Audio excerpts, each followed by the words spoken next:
Welcome to our channel. Today we're diving into the dark and mysterious world of demons from the Christian Bible. The ancient scriptures tell of powerful entities that exist beyond our realm, beings of immense power and malice that have captivated and terrified humanity for centuries. Their stories are woven into the fabric of our oldest tales, whispered warnings passed down through generations. They are cautionary reminders of the battles fought between good and evil, light and darkness. We'll explore the stories and origins of 10 well-known demons mentioned in the scriptures.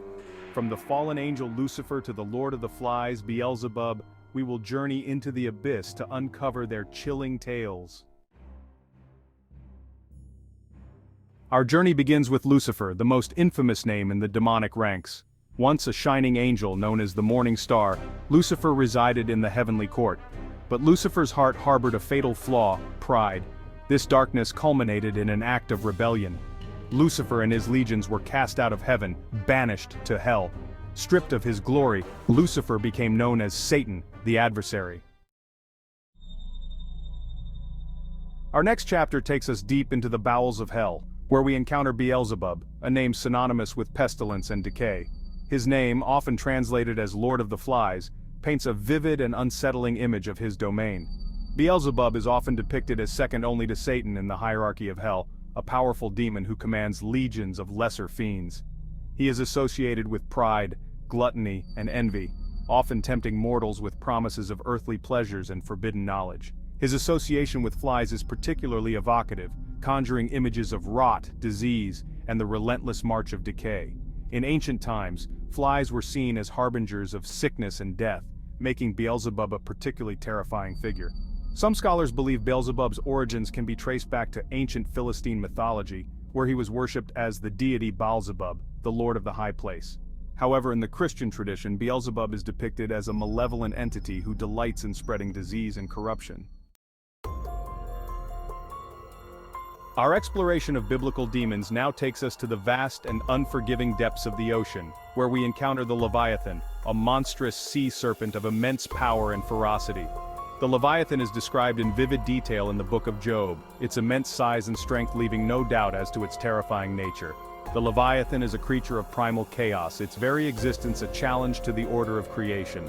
It is said to breathe fire, its scales impenetrable to any weapon. Its eyes are like the first rays of dawn, striking fear into the hearts of even the bravest sailors. Some scholars believe the Leviathan represents the untamed forces of nature, the raw and unpredictable power of the sea. Its massive form and terrifying might serve as a reminder of humanity's vulnerability in the face of the natural world.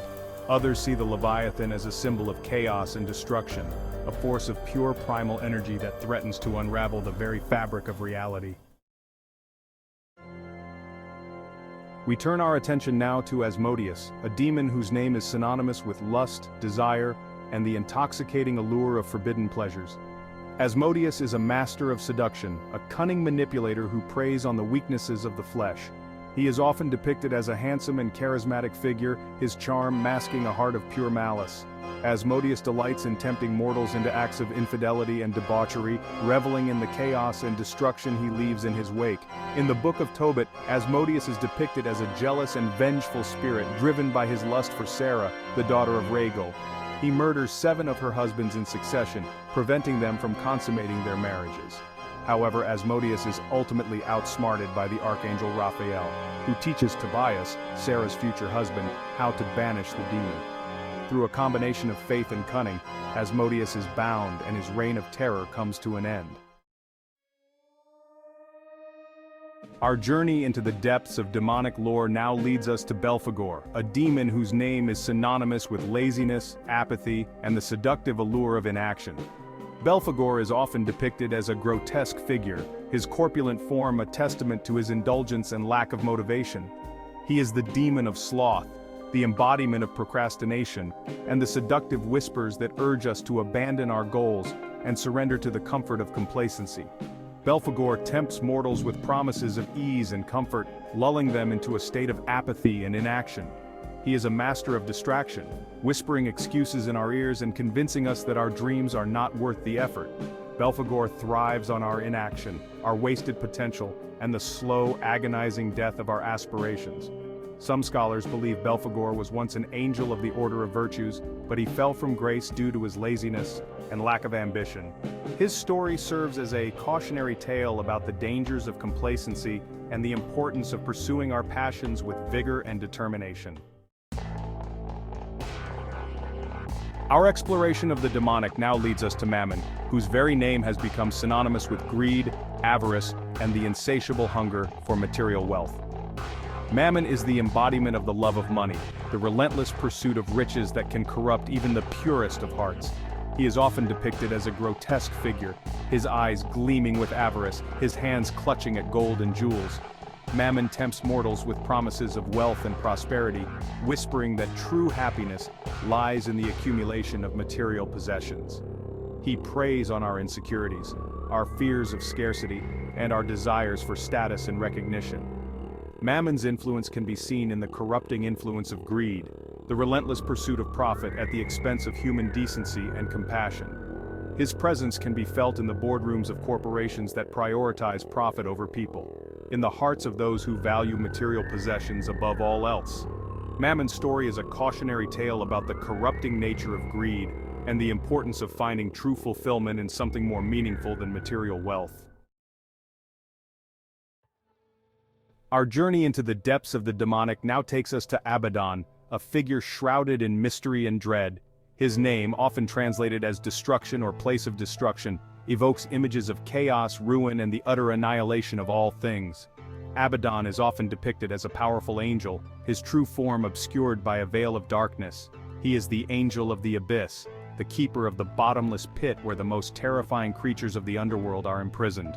In the book of Revelation, Abaddon is described as the leader of a locust army, his arrival heralding a time of great tribulation and suffering. Some scholars believe Abaddon is not a demon in the traditional sense, but rather an instrument of God's wrath, a force of destruction unleashed upon a sinful world. His role is not to tempt or seduce, but to punish and destroy. We turn our attention now to Azazel, a demon intertwined with Yom Kippur, the Day of Atonement. Azazel is a complex figure, both intriguing and enigmatic. In Leviticus, Azazel is a desert demon, a dweller of desolate places. On Yom Kippur, 2 goats were chosen, one for God, the other for Azazel. The scapegoat, bearing the sins of the Israelites, was driven into the wilderness. This act symbolized the transfer of sin and the community's purification. Our exploration of the demonic now leads us to Baphomet, a figure shrouded in mystery and controversy. Unlike many demons on our list, Baphomet's origins are not found in traditional biblical texts. Instead, his story emerges from a confluence of ancient pagan beliefs, medieval folklore, and accusations leveled against the Knights Templar during the Inquisition. Baphomet is often depicted as an androgynous figure with the head of a goat, often adorned with symbols that represent both male and female, light and darkness, good and evil. This duality is central to Baphomet's nature, representing a balance of opposing forces. Some scholars believe Baphomet represents a deity of fertility and abundance, worshipped by ancient pagan cultures. Others see him as a symbol of the duality inherent in all things, the recognition that light and darkness, good and evil, are not separate entities but rather 2 sides of the same coin. Baphomet's story is a reminder of the power of symbolism and the ways in which interpretations can shift and change over time. Our journey into the demonic culminates with Lilith, a figure whose story speaks to ancient fears of female power and independence. Lilith's origins lie in Jewish folklore, where she is often depicted as the first wife of Adam, created alongside him from the dust of the earth. However, Lilith refused to be subservient to Adam, demanding equality and autonomy. This defiance led to her expulsion from the Garden of Eden, where she became associated with the forces of darkness and chaos. Lilith is often depicted as a beautiful and seductive woman, her beauty masking a heart filled with resentment and anger. She is seen as a temptress, luring men to their doom with her alluring charms. In some traditions, Lilith is associated with the night, with childbirth, and with the deaths of infants. She represents the untamed feminine, the primal forces of creation and destruction that both captivate and terrify. Lilith's story has resonated with women for centuries, particularly those who have chafed against societal expectations and limitations. Thanks for watching. If you enjoyed this video, don't forget to like, comment, and subscribe for more fascinating content. We've only scratched the surface of these ancient and powerful entities. Let us know in the comments which demon story intrigued you the most. Their tales continue to captivate and terrify us, serving as potent reminders of the battles fought between good and evil, light and darkness, within ourselves and in the world around us. See you next time.